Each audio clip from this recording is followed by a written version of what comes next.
अस्सलाम वालेकुम। कॉलिसिस्टाइटिस यानी कि गाल ब्लेडर में सूजिश हो जाना एक ऐसी कंडीशन है जिसमें हमारे गाल ब्लेडर और स्मॉल इंटेस्टाइन को कनेक्ट करने वाली नाली यानी कि बाइल डक्ट बंद हो जाती है, जिससे गाल ब्लेडर में स्वेलिंग और सीवियर पेन शुरू हो जाता है। कॉलिसिस्टाइटिस एक इमरजेंसी कंडीशन है जिससे अगर फ़ौरन से ट्रीट ना किया जाए तो इससे पेशेंट की डेथ भी हो सकती है। तो आइए जानते हैं कि कॉलिसिस्टाइटिस होती क्यों है।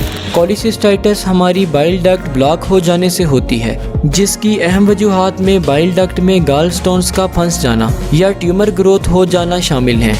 गाल स्टोन्स हमारे लिवर से एक खास लिक्विड रिलीज होता है जिसे बाइल कहते हैं। बाइल हमारे गाल ब्लेडर में स्टोर होता रहता है और वहाँ से बाइल डक्ट के थ्रू स्मॉल इंटेस्टाइन में रिलीज होता है।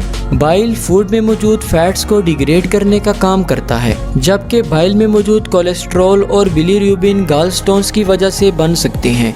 जब बाइल हमारे गाल ब्लेडर में स्टोर होता है तो इस दौरान कोलेस्ट्रॉल इकट्ठा होकर कोलेस्ट्रॉल स्टोन्स बना देता है, जबकि बिलीरुबिन इकट्ठा होकर बिलीरुबिन स्टोन्स बनाता है। इस तरह ये स्टोन्स गाल ब्लेडर में जमा होते रहते हैं और साइज में बड़े हो जाते हैं।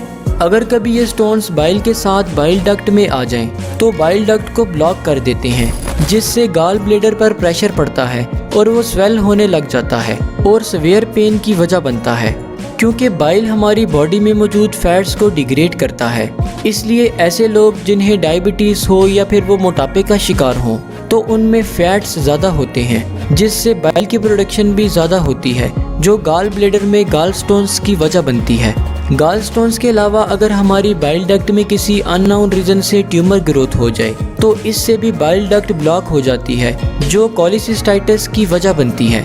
डायग्नोसिस: अगर किसी शख्स के पेट की अपर राइट साइड में सीवियर पेन शुरू हो जाए तो उसके गाल ब्लेडर में इशू हो सकता है। ऐसे केसेस में पेशेंट को फौरन हॉस्पिटल में एडमिट किया जाता है और खाने पीने से रोका जाता है, जबकि वेन्स के थ्रू न्यूट्रिएंट्स बॉडी में ट्रांसफ़र किए जाते हैं। इस दौरान पेशेंट्स के कुछ टेस्ट्स किए जाते हैं और अगर बाइल डक्ट में गाल स्टोन्स मौजूद हो तो मेडिसिन के थ्रू गाल स्टोन्स को डिसॉल्व किया जाता है।